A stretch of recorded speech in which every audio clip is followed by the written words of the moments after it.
राजहंसगड इथं आम्ही आहे आता आणि इथं सापाला बांधकाम चालू आहे. नाही हो, कोणाला दिसलं साप? कोण बघितलं?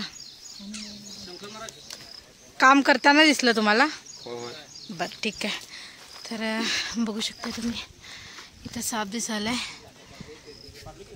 कॅमेरामध्ये केवढं आहे ते माहिती नाही, पण इथं साप आहे आणि तो नाग किंवा धूळ नागिन असण्याची शक्यता आहे.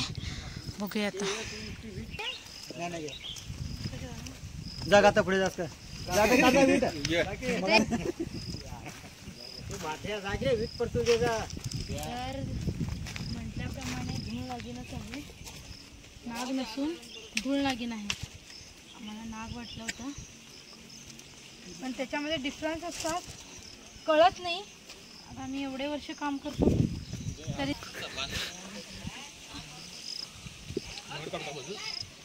एवढा एक मिनिट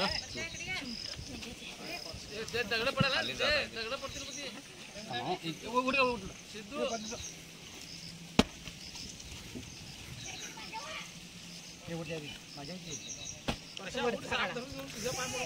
मी चढतो वरती. नाजूक प्राणीने हा दगड पडतील चौकाशा. अरे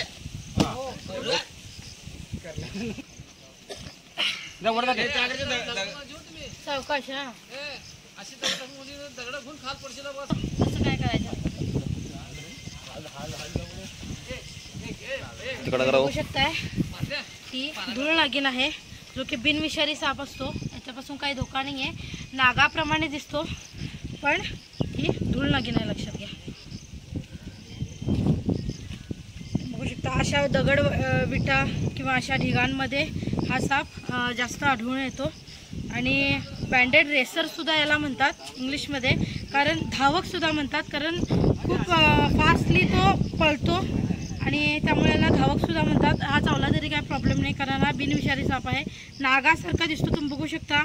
आम्ही इतके वर्ष आम्ही काम करतो तरीसुद्धा आम्ही चकमा खातो की नाग आहे की धूळ नागिन, कारण एवढीशी फक्त स्किन याची दिसत होती आणि ती नागाप्रमाणे दिसत होती.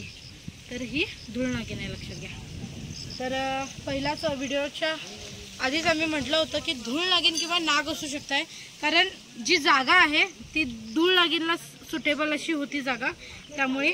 आणि हा बिनविषारी साप आहे. सतत का सांगाले, कारण सापांना ऑब्झर्व करणं खूप इम्पॉर्टंट आहे. आता आम्ही इतके वर्ष काम करून सुद्धा आम्हाला हे होतं, ह्याला ओळखायला चुका होतात. तर सामान्य माणसाला तर चुका होणारच. तर अंदाजे 3 ते 4 वर्षाची ही धूळ नागिन आहे, लक्षात घ्या. तर याच्यावरती असे आडवे पट्टे असतात पांढऱ्या कलरचे, पण जसं जसं साप मोठा होतो तसं ते पांढरे पट्टे जे होतात ते ब्लर होत जातात.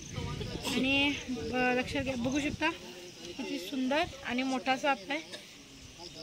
तर ठीक आहे, याला आपण आता पॅक करूया. व्हिडिओ आवडला जरूर लाईक करा, शेअर करा, कमेंट करा कसा वाटला व्हिडिओ.